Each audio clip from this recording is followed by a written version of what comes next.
بسم اللہ الرحمن الرحیم۔ آج ہم اسٹڈی کریں گے بارچسٹر ٹاورز۔ بارچسٹر ٹاور اینتھنی ٹریلوپ کا ایک تحریر کردہ ناول ہے۔ یہ اس سلسلے کا دوسرا ناول ہے جو ٹریلوپ نے ایک خیالی علاقے بارچسٹر کے بارے میں تحریر کیا ہے۔ اس سلسلے میں دوسرے ناول مندرجہ ذیل ہیں۔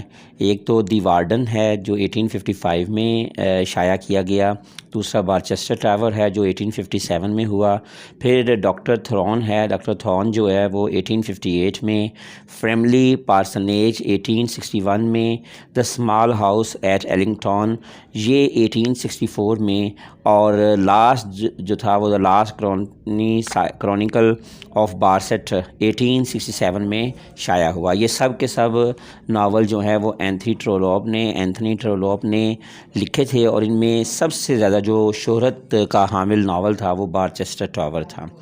بارچسٹر ٹاور ایک خیالی ناول ہے، اور یہ خیالی ناول ہی زیادہ تر تحریر کرتا ہے اینتھنی ٹریلوپ، اور یہ ناول بھی اس کا ایک کرسچینٹی کے حوالے سے، چرچ کے حوالے سے لکھا گیا ایک ناول ہے۔ اس ناول کے اندر جو ہے وہ سٹارٹ میں ہی کہتا ہے کہ پادری گرینٹلی کی وفات ہو جاتی ہے، اور اس کا بیٹا نائب پادری یعنی کہ آرک ڈیکون ہے جو اپنے باپ کی وفات کے بعد بشپ بننا چاہتا ہے۔ لیکن مرکزی حکومت جو نئے پادری کا انتخاب کرتی ہے وہ بھی ڈاواڈول ہے، کیونکہ وہ پادری اتنا زیادہ اچھا نہیں ہے۔ آرک ڈیکون گرینٹلی دعا کرتا ہے کہ اس کا باپ موجودہ حکومت کے عہد میں ہی مر جائے تاکہ وہ پادری بن سکے، کیونکہ موجودہ حکومت کے ساتھ اس کے اچھے تعلقات ہیں جو اس کو بشپ بنانے میں مددگار ثابت ہو سکتے ہیں۔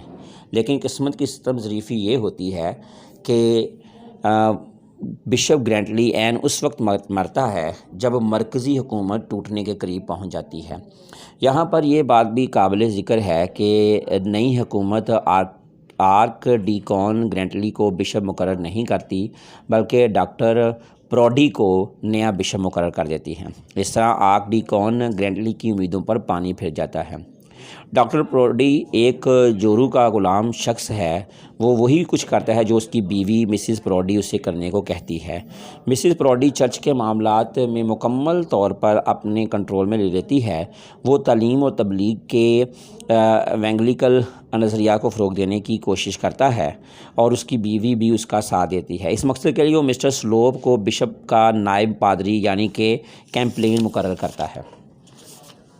یہ سارا عمل اس کی بیوی کرتی ہے، اور جو پادری ہے وہ مکمل طور پر جو ہے وہ اپنا کردار ادا نہیں کرتا ہے۔ بشپ ڈاکٹر پروڈی جو ہے وہ ہرگز بھی ایسے کام نہیں کرتا جو چرچ کے لیے ضروری ہیں، بلکہ مسٹر سلوپ اپنے واعظ میں مسٹر گرینٹلی اور مسٹر ہارڈنگ کے نظریات کو تنقید کا نشانہ بناتا ہے۔ اس سے چرچ کی سیاست دو گروپوں میں تقسیم ہو جاتی ہے، اور چرچ جو کہ بنیادی طور پر عبادت گاہ ہے اور وہاں پر لوگ آ کر عبادت کرتے ہیں، وہ سیاست کی بھیڑ چڑھ جاتا ہے، اور یہاں پر مسٹر گرینٹلی، مسٹر ہارڈنگ اور مسٹر سلوپ ان کے درمیان ایک سیاست کا آغاز ہو جاتا ہے۔ ایک گروپ مسٹر اور مسز پروڈی اور دوسرا گروپ مسٹر سلوپ پر مشتمل ہے، جبکہ دوسرا گروپ مسٹر گرینٹلی اور اس کے سسر مسٹر ہارڈنگ پر مشتمل ہے۔ ناول ان دونوں گروپوں کے درمیان چلنے والی باہمی چپکلش کو کہانی کی صورت میں بیان کرتا ہے۔ مسٹر سلوپ ایک بد نیت شخص ہے، جبکہ مسٹر ہارڈنگ ایک بوڑھا پادری ہے۔ وہ صلح جو اور امن پسند شخص ہے۔ مسٹر ہارڈنگ چرچ سے ملحقہ ایک خیراتی ہسپتال میں بطور وارڈن خدمات انجام دیتا ہے، اور وہاں سے فارغ ہونے کے بعد اب وہ زیادہ تر چرچ کے معاملات میں مداخلت کرنا شروع کر دیتا ہے۔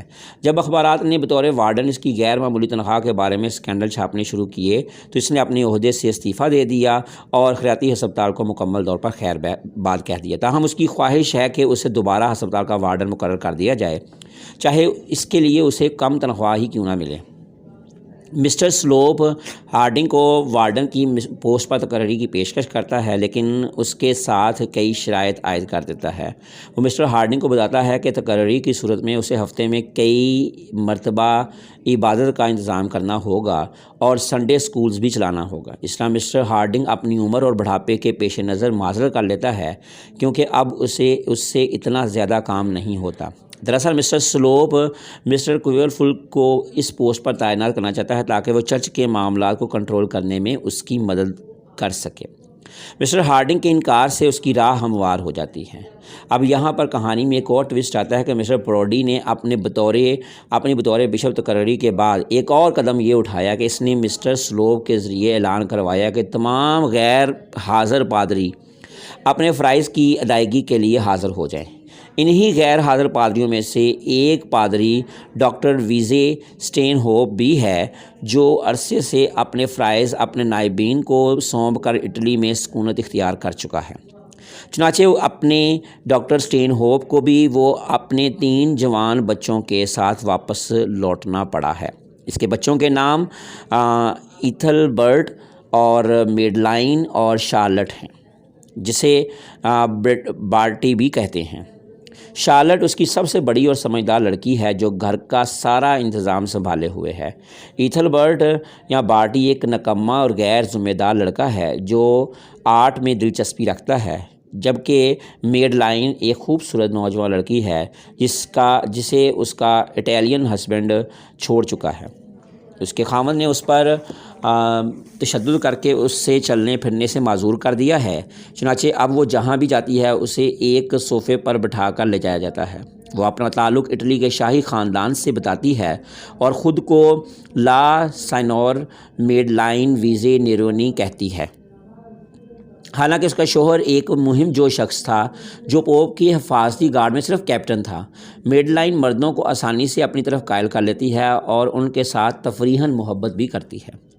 بشپ اور مسٹر پروڈی اپنے محل پر ایک پارٹی کا اہتمام کرتی ہیں جہاں مسٹر سلوپ میڈ لائن کی خوبصورتی سے متاثر ہو کر اس کے گرد منڈلاتا رہتا ہے۔ اس طرح وہ مسز پروڈی کو اپنا دشمن بنا لیتا ہے۔ مسٹر ہارڈنگ کی 2 بیٹیاں ہیں۔ اس کی بڑی بیٹی جس کا نام سوسن ہے وہ آرک ڈی کون گرینٹلی کی بیوی ہے، جبکہ اس کی دوسری بیٹی جس کا نام الینر ہے وہ ایک دولت مند بیوہ ہے۔ وہ مرحوم جان بولڈ کی بیوہ ہے اور اپنے ایک چھوٹے بیٹے اور اپنی نند میری بولڈ کے ساتھ۔ چونکہ مسٹر سلوپ ایک لالچی اور ترقی کا خواہش مند شخص ہے، اس لیے وہ شادی کو بھی ترقی کا زینہ سمجھتا ہے۔ جب اسے پتہ چلتا ہے کہ مسٹر ہارڈنگ کی ایک دولت مند بیوہ بیٹی ہے، وہ فوراً اس کے ساتھ ہمدردی اور محبت کا اظہار شروع کر دیتا ہے۔ چنانچہ ایک طرف وہ مسٹر کیئرفل کو وارڈن کی پوسٹ پر تعیناتی کا جھانسا دیتا ہے تو دوسری طرف مسٹر ہارڈنگ سے بھی وعدہ کر لیتا ہے کہ وہ الینر کو یقین دلاتا ہے کہ وہ مسٹر ہارڈنگ کی وارڈن کے عہدے پر دوبارہ تعیناتی کے لیے بھرپور کوشش کر رہا ہے، اور بشپ ڈاکٹر پروڈی کو اس بات پر راضی کرے گا کہ مسٹر ہارڈنگ کو وارڈن کی پوسٹ پر تعینات کر دیں۔ مسٹر سلوپ سائے کی طرح الینر کے پیچھے لگا رہتا ہے اور اس کا دل جیتنے کی ہر ممکن کوشش کرتا ہے۔ الینر اور مسٹر سلوپ کے ان رابطوں کو آرک ڈی کون گرینٹلی سخت ناپسند کرتا ہے اور وہ الینر کو واضح طور پر کہتا ہے کہ مسٹر سلوپ سے اپنے تعلقات منقطع کر دیں۔ اس پر الینر بھی گرانٹلی سے ناراض ہو جاتی ہے کیونکہ وہ ایک آزاد اور خود مختار لڑکی ہے۔ وہ خود مسٹر سلوپ کی حرکتوں کو ناپسند کرتی ہے لیکن مروت کی وجہ سے اسے برداشت کر رہی ہوتی ہے۔ اس دوران جب ایسٹی سیٹ ایول چرچ میں پادری کی پوسٹ خالی ہوتی ہے تو آرک ڈی کون گرانٹلی ایک پڑھے لکھے شخص فرانسس ریبن جو آکسفورڈ کا تعلیم یافتہ ہے وہاں بطور پادری لے آتا ہے تاکہ مسٹر سلوپ کے خلاف جنگ میں وہ اس کا اتحادی ہو۔ فرانسس ریبن ایک کموارہ شخص ہے جو شریف اور غیر مادیت پرست ہے، تاہم جب وہ الینر کو دیکھتا ہے تو اس کی محبت میں گرفتار ہو جاتا ہے۔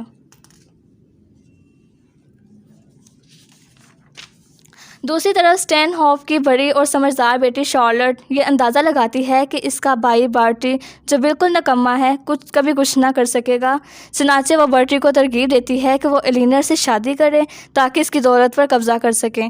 وہ بارٹی کو ترغیب دیتی ہے کہ وہ الینر سے محبت کا اظہار شروع کر دے۔ مسٹر تھورن اور اس کی بہن مس تھورن کا تعلق بارچسٹر کے ایک نواب خاندان سے ہے جو اعلیٰ تھورن کے نواب کہلاتے ہیں۔ مسٹر اور مس تھورن ایک پارٹی دیتے ہیں جس میں بارچسٹر کے تمام پادری شرکت کرتے ہیں۔ الینر اس پارٹی میں شرکت کے لیے اپنی دوست شارلٹ کے ساتھ روانہ ہونے لگتی ہے تو مسٹر سلوپ بھی وہاں آ جاتا ہے، چنانچہ مجبوراً انہیں ایک ہی بگی میں سفر کرنا پڑتا ہے۔ پارٹی میں مسٹر سلوپ میڈم نیرونی کے گرد منڈلاتا رہتا ہے اور پھر جب الینر باہر باغ میں چہل قدمی کر رہی ہوتی ہے تو وہ وہاں بھی پہنچ جاتا ہے۔ وہ الینر کو اپنی محبت کا یقین دلاتا ہے لیکن جب وہ اس کی کمر کے گرد بازو حمائل کرنے کی کوشش کرتا ہے تو الینر اس کے رخسار پر تھپڑ مارتی ہے اور اندر بھاگ جاتی ہے۔ اسی پارٹی میں برٹی بھی اپنا دل الینر کے سامنے کھول کے رکھ دیتا ہے۔